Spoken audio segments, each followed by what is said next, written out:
Hello, Chad Payne here, investment advisor with Security First Asset Management, with our weekly market recap for the week ending August 15th, 2025.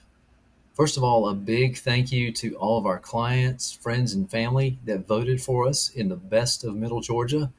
Most of you may have seen, but last week we received top honors in two categories for wealth management as well as a financial advisor. So we brought home the gold and are the winners in those two categories, and we couldn't have done it without the support of our clients and friends and family. So thank you guys all for voting for us. That's the second year in a row that we've been winners in both of those categories. Other information to share with you that we have our third quarter drawing for referrals with a $100 Amazon gift card that we'll be giving away at the end of the third quarter for anybody that recommends friends or family to us.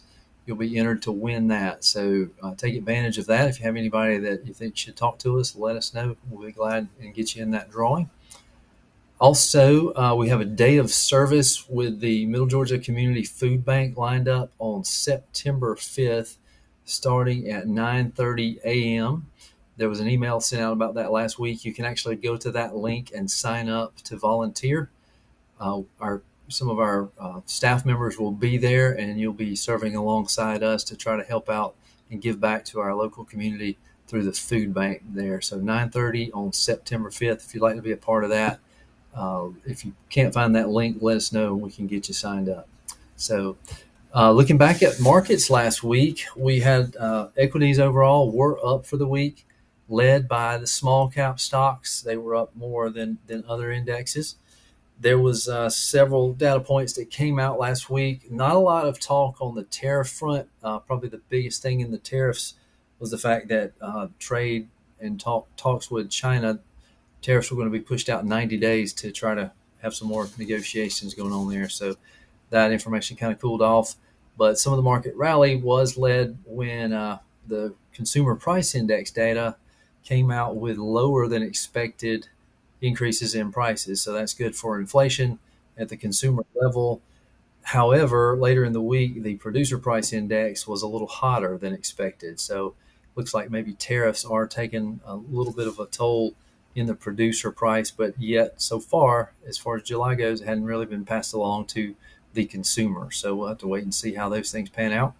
Also, consumer sentiment did cool off slightly for the month of July, even though retail sales did increase slightly there. So some mixed information, and overall markets were up slightly.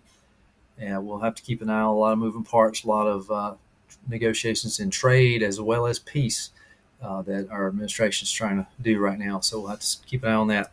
Finally, I'll leave you with this. Pew Research recently shows that just over half of Americans consider themselves to be in the middle class today. That's a drop from the 1970s when more than 60% were classified as middle class by income. So we don't think most of us don't think it's quite highly as far as category we might fall in nowadays. But the middle class has definitely helped build our country over the years, and it certainly needs to be strong for that to continue to go on. So I'll leave you with that, and any information that you need from us or anything you'd like to ask questions about, feel free to give us a call, and have a great week. Thanks.